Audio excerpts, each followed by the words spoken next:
ये जो मनुष्य तन मिला है, कितनी बार हम ये सुनते हैं कि बड़े भाग मानस तन पावा। ये भागों से जो मिला है, ये इसको व्यर्थ नहीं जाने देना। ये जो बाजी मिली है, इसको हारना नहीं। और सतगुरु ये चाहते हैं कि एक एक मानव जिसको ये बाजी, ये अवसर मिला है, वो मंजिल मकसूद को प्राप्त करे। वो इस निज घर को प्राप्त करे, इस परमात्मा की जानकारी से अपनी जीवन में भक्ति की शुरुआत करे।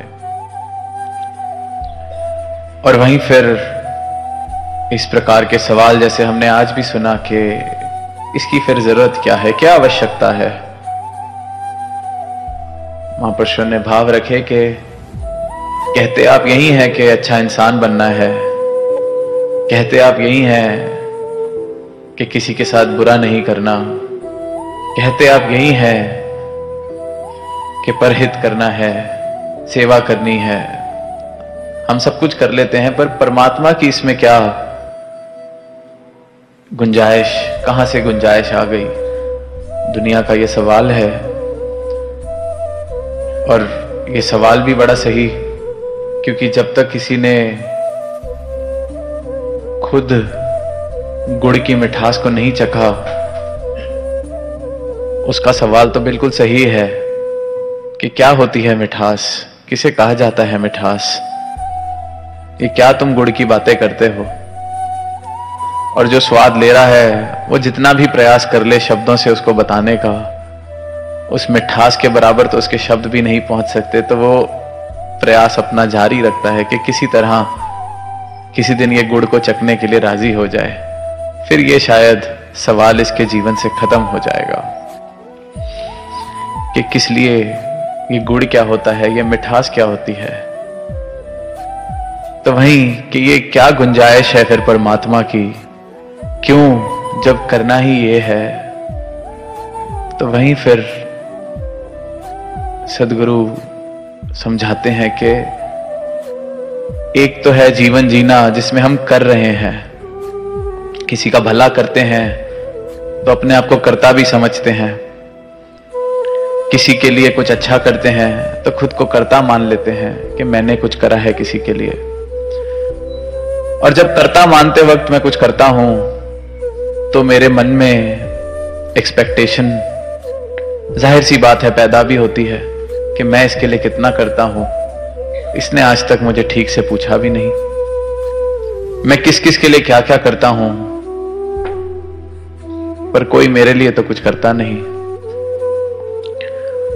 तो सदगुरु बताते हैं कि जब ये सत्य को जब जाना जाता है तो कर्ता भाव खत्म होने की जगह, ये करते भाव की जगह परमात्मा ले लेता है। ये मेरा स्वभाव हो जाता है। जब इस सच को मैं प्राप्त कर लेता हूं तो अच्छा करना नहीं, जीवन अच्छा हो जाता है। मैं अब सिर्फ अच्छा करता नहीं, मैं अच्छा हो जाता हूं। मैं सिर्फ प्रेम करता नहीं, मैं प्रेम हो जाता हूं।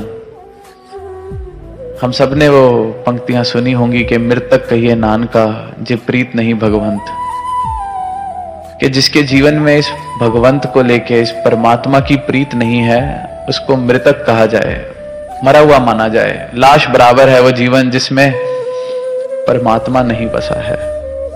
अब सुनने को तो लगता है कि ये कैसी बात की जा रही है। मैं चल फिर रहा हूं, सारे काम कर रहा हूं, दुनिया में इतना परोपकार कर रहा हूं, परमात्मा नहीं है मेरे जीवन में तो क्या, जिंदा तो मैं हूं। पर ये जो चलते फिरते जीवन की बात यहां नहीं की जा रही, यहां उस जीवन की बात की जा रही है जो हम सब प्राप्त कर सकते हैं। उस जीवन हारे को प्राप्त कर सकते हैं कि मैं ना मरूं मरीबो संसारा, अब मोहे मिले वो जीवन हारा। तो ये जब जीवन हारा मिल जाता है तो सही मायने में हम भी जीवित होते हैं। तब तक तो एक मशीन की तरह जीवन चल ही रहा है। और दास बिल्कुल भी ये नहीं कह रहा कि जो अच्छा सिर्फ कर रहे हैं वो करना बंद कर दें। जिनके जीवन में परमात्मा नहीं लेकिन वो अच्छाई कर रहे हैं तो उस अच्छाई की भी बहुत मुबारक बहुत अच्छा है, उसकी वजह से संसार में बड़े बड़े काम हो रहे हैं, लोग एक दूसरे की सहायता करते हैं, बहुत अच्छा है। पर फिर वहीं कि वो अधूरा है, उसको पूरा किया जा सकता है। मैं एक बीज की तरह इस दुनिया में आया हूं और मेरे अंदर भी पेड़ बनने की संभावना है। फल भी उगेंगे, फूल भी उगेंगे। हर एक इंसान इस संभावना को लेके इस धरती पे, इस धरा पर निरंकार ने भेजा है। तो मैं क्यों राजी हूं सिर्फ एक बीज की तरह। हाल ही में एक उदाहरण दास ने दिया कि सिर्फ कर्मों की अगर बात की जाए कि कर्म अच्छे हैं, वो बहुत मुबारक है, उसकी बहुत आवश्यकता है। वहीं हम देखते हैं कि कहीं किसी जगह को सजाना हो, स्टेज को भी हम देख रहे हैं सजाया हुआ है, फूल लगे हैं, तो ये असली फूलों की जगह कागज के फूल भी लग सकते थे। कागज के फूल भी सजावट का काम कर देते हैं। अच्छे कर्म सजावट का काम जरूर कर रहे हैं इस धरती पर, समाज में, पर वो कागज के हैं, मृतक हैं।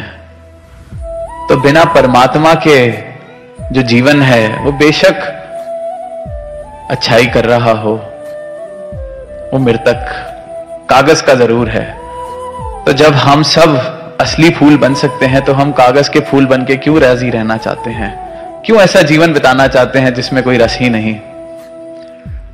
और इस उदाहरण से दास को एक कहानी याद आती है कि एक बार एक इंसान का मन आया कि बड़ा ही एक प्रसिद्ध गुरु है हमारे गांव में, सब बड़े उसकी तारीफ करते हैं।